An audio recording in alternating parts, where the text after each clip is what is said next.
Okay, I kind of missed an opportunity here, but I still want to make this video real quick. I got this gun. It was given to my sister, and she gave it to me. And when I got it, it had a butt cap on it. I took the butt cap off to do another video, and while I was holding it, I felt something, and I realized the reason that they had put that on there is there was a really deep gouge right here. You can still see where it's black right there, and you can still see some wood damage. It was deep. I'm talking a full 1/8 of an inch deep, about a 3/4 of an inch long, 1/8 of an inch deep. Now I've already repaired it mostly. So I kind of missed the opportunity there. Now my son said I should put the ding back into it. And I'm like, no, I'm not going to put the ding back into it just so that I can film me fixing it. Because my luck, I'd put the ding back into it, lose some wood, and not be able to fix it. So I wanted to show you what I did to take the ding out first. And I'm not exaggerating when I said this was a huge, deep ding. So I just wanted to show you the step here I did to actually take it out. Okay, the process for taking out even the deepest ding is pretty easy. Now, this will not work if wood has been removed. If you chunked wood out, this won't work. But if you've just dinged it, which most damage to wood is usually dings, it's where the wood has been compressed.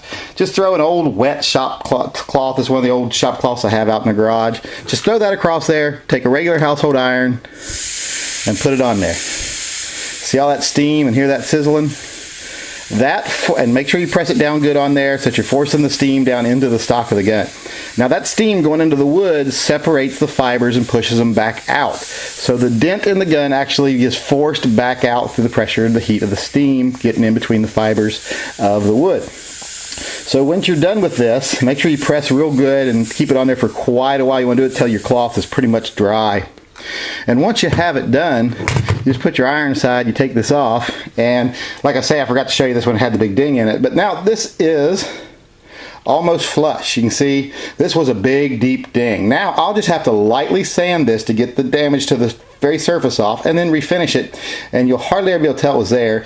So let's move on to the sanding stage. Okay, since I didn't actually show the dent in the stock, I went over and got some hardwood that I have laying around. I got lots of this wood left over from when I used to build furniture. I think this is Bubinga. I'll show you, I've got some really deep dents right here. Now these aren't nearly as deep or as sharp as it was on the gun stock, but it'll give you the idea. So you just put the dings in there, cover it with the wet towel, stick the iron to it. Now this Bubinga is a very hard wood, but as you can see already, it's really raised those dents up. Now if I keep doing this, keep wetting it, keep steaming it, it'll get to where that's hardly there at all anymore. And then you'll just be able to sand it out and refinish it without losing as much of the surface. Because if you remember before, that was deeply dented down in there, and now see how it's almost flush up with the surface, and you just see a few mars on the top.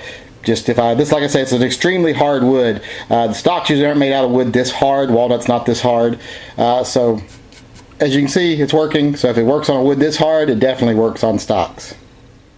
Okay, before I seriously get started here, I've just roughed it up with a little bit of 600 grit paper, and you can see it's already starting to disappear. So once I sand this down flush, this will just disappear and I'll refinish the stock. I may have to sand down the whole stock because sometimes patches like this don't go in very well. But with a high gloss like this and it being on the curve, it should be pretty easy to hide, so I'm going to try that first. But like I say, as you can see, it's already starting to disappear there. So I'll just do a little more sanding here. Now if I'd have tried to sand this out, a lot of people make the mistake trying to sand out a ding. I would have had to sand a divot into this thing so deep it would have been so noticeable. So this is working a lot better.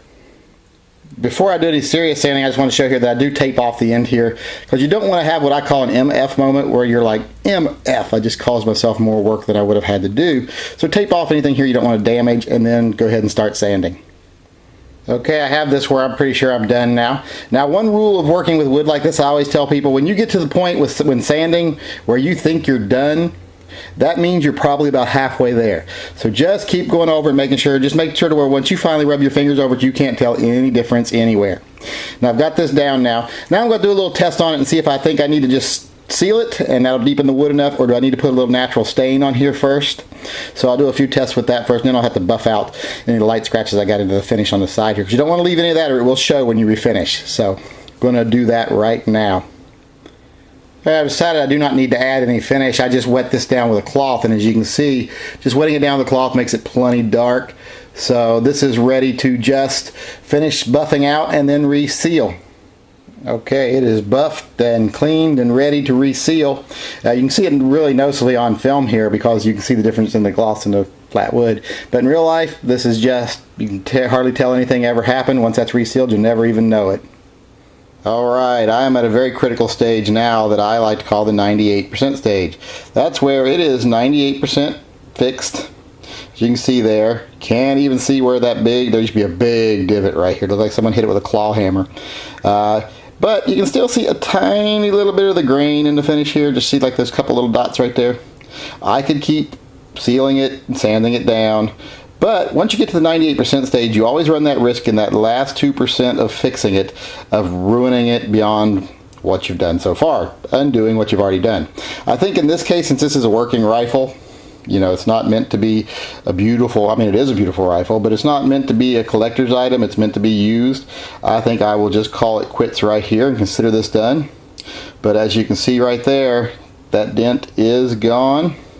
It is looking really nice and shiny. And I got to decide now if I want to take this and buff it back towards the high gloss mirror finish, not mirror finish, but I guess you'd call it a mirror finish of the rest of the gun, or do I want to take the rest of the gun down to like something like this, more of a satiny look. I prefer the satiny look because to me really high gloss laminates scream like cheap plastic fake wood, but I haven't decided on what I'm going to do with that yet. But as you can see, the repair part of the job is done.